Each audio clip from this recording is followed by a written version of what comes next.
व्यापारी वर्षभर जगतील, पण कारागिरांनी कसे जगायचे? मोदींच्या आवाहनावर सोने व्यापाऱ्यांचा सवाल. पुणेकर नाराज. आखाती देशातील युद्धजन्य परिस्थितीमुळे देशात एकीकडे पेट्रोल आणि डिझेलची कमतरता जाणवत असून अद्यापही घरगुती गॅससाठी सर्वसामान्यांना रांगेत उभं राहावं लागतंय.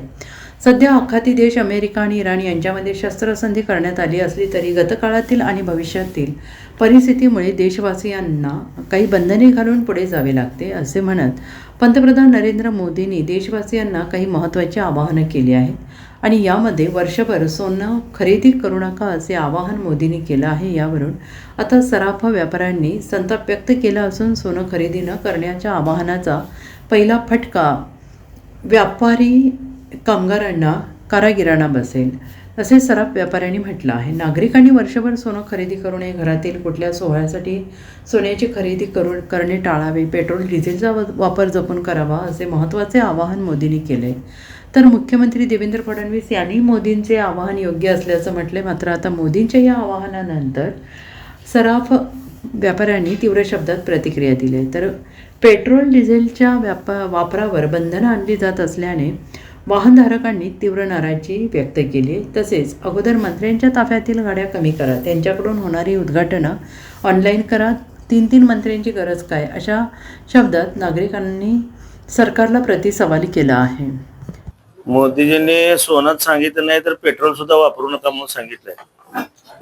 4 राज्यात शेकडो उड्डाणं करून, शेकडो रॅल्या करून पेट्रोल डिझेलचा चुराडा केल्यानंतर ही सोन्यावर आलीत. ही पश्चात बुद्धी झालेली आहे मोदी साहेबांना. अहो, ज्या व्यवसायावर करोडो लोक जगतात, ज्या व्यवसायावर करोडो लोकांचा विश्वास आहे, जे आपल्या सोनाराकडे पिढ्यानपिढ्या दागिने घडवतात, अशा व्यवसायावर तुम्ही आमच्या घाला घालत आहेत. जवळपास 1.5-2 कोटी लोक या व्यवसायावर अवलंबून आहेत. सराफांनी जर सोनं नाही विकलं तर त्यांच्या लेकराबाळांनी खायचं काय, त्यांनी घेतलेल्या कर्जाचं करायचं काय, त्याचं व्याज कोण भरणार, त्याच्या नोकराची पगार कोण देणार, आणि नोकराला काढल्यावर नोकरानं काय उद्योग करायचा, याचं कसलंही मार्गदर्शन मोदी साहेबांनी केलं नाही. मोदी साहेब, तुम्ही हिंदू धर्माचा फार पुरस्कार करता, परंतु गळ्यात अर्धा ग्रॅम असू दे किंवा 1 ग्रॅम असू दे, त्याची वाटी मणी मंगळसूत्र घातल्याशिवाय आपल्या हिंदू लोकांचा संसार सुरू होत नाही. अशा हिंदू धर्माच्या पवित्र मंगळसूत्रावर देखील तुम्ही घाला घातलाय. तसं तर तुम्हाला मंगळसूत्राची काय किंमत आहे हे माहित नाही, हे नाही सगळ्या देशाला पण माहित आहे. त्यामुळं आमची जी काय उपजीविका आम्ही कष्ट करून खातो, आम्ही कुणाच्या चोऱ्या करत नाही. आज हॉलमार्किंगच्या दागिन्याशिवाय आम्ही धंदा करत नाही. असं असताना प्रामाणिकपणे सचोटीने व्यवसाय करणाऱ्या तुम्ही सोनं विकताना पण पैसे घेता आणि मोडताना पण 3% जीएसटी घेता. एवढा महसूल कुठल्याही व्यवसायात मिळत नाही. कारण जिथं सोनं विक्री केली जाते तिथं जेव्हा खरेदी केलं तेव्हा 3% म्हणजे डबल मिळते गव्हर्नमेंटला. असं असताना तुम्ही करोडो लोकांच्या पोटावर पाय द्यायला निघालेला आहात. हा पश्चात बुद्धी आहे आणि हा पंतप्रधान मोदींचा पराभव आहे. या वाक्यातच या पंतप्रधानांचा पराभव झालेला दिसतोय. देशाचा पंतप्रधान जर इथल्या सामान्य नागरिकांना म्हणत असेल की पेट्रोल डिझेल वापरू नका, सोनं 1 वर्ष खरेदी करू नका, सगळ्यात मोठा पराभव आहे. आज यांचाही देशाचे खासगीकरण करण्याचा प्रयत्न चालू आहे. तशाच पद्धतीने हा यांचा निर्णय आहे. यातली सगळ्यात मोठी इंडस्ट्री म्हणजे gems and jewellery industry Bharat देशातली आहे. 60% GDP मध्ये या इंडस्ट्रीचा वाटा आहे. तर हा यांचा डोळा या अदानी आणि अंबानीच्या घशामध्ये का अडाणीच्या घशामध्ये घालायचा आहे का, हा प्रश्न आम्हाला सामान्य वापरणं पडलेला आहे.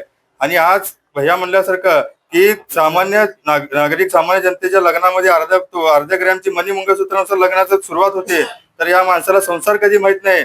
आणि या माणसाने जर असे निर्णय जर देशांवर, लोकांवर लागू करत असेल तर, आणि लोकांना याचं देणं घेणं काय की डॉलर आणि परकीय चलनाशी सामान्य लोकांचे काय देणं घेणं आहे, हे तुमचा विषय आहे. यामध्ये जनतेवर का तुम्ही हे करता? तर अजिबात हे चुकीचं वक्तव्य आहे. आणि देशामध्ये 80 ते 90 लाख लोक या क्षेत्रामध्ये काम करतात. त्यांच्यावर उपासमारीची वेळ येऊ शकणार आहे आणि हे देशाला परवडण्यासारखं नाही आहे. आणि या इंडस्ट्रीमध्ये अनेक सुरत मधले लोक, गुजरात मधले लोक काम करतात आणि हे पंतप्रधान गुजरात मधून येतात. हे का मग अज्ञानी पंतप्रधान आहेत का? त्यांचा एक चुकीचा निर्णय, अजिबात हे लोकांना परवडणार नाही. त्यामुळे आम्ही तीव्र शब्दात पंतप्रधानांचा निषेध करतो. Bureau report, SBN Marathi, Mumbai.